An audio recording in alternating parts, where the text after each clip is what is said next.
আল্লামা ইকবাল বলেছেন, চীন আরব হামারা, হিন্দুস্তান হামারা, হাম মুসলিম হে, সারি দুনিয়া হে হামারা। গোটা জগৎ আমাদের।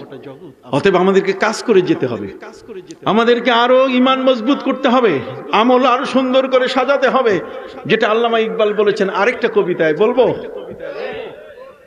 আল্লামা ইকবাল বলেছেন, একই মাহকাম আমল পেহম, একই মাহকাম আমল পেহম, मोहब्बते फाते आलम, जिहादे जिंदगी में ये है मर्दों के शमशीरे।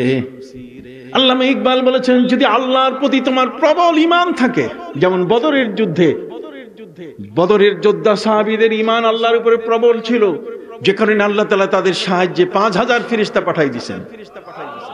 একই মাহকাম আমল পেহম, আমল যদি ঠিক থাকে, ঘরে পর্দা, কথা বলেন মুখে দাড়ি, মাথায় টুপি, ইসলামের পোশাক, ইসলামের কালচার যদি আমার কাছে থাকে, একই মাহকাম আমল পেহম, নামাজ রোজা হজ যাকাত সবগুলো যদি ঠিক থাকে, আর মোহাব্বতে ফাতে আলম, আর আমার নবীর মোহাব্বতটা যদি বুকের মধ্যে ধারণ করা থাকে, কয়টা জিনিস?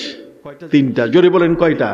তিনটা। একটা আল্লাহর প্রতি প্রবল ঈমান, আরেকটা হচ্ছে নেক আমল, জোরে বলেন একটা কি, আর তৃতীয় নম্বর হলো নবীজির কি মহব্বত।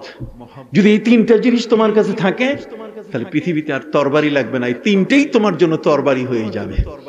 जिहादे जिंदगी है जिंदगी में, जिहादे जिंदगी में ये है मर्दों के शमशीरे। যুদ্ধের ময়দানে এটাই হচ্ছে মুসলমানের তরবারি। কথা বুঝেন নাই? নবীর আদর্শ আপনার কাছে নাই, আপনি জয়লাভ করতে পারবেন না।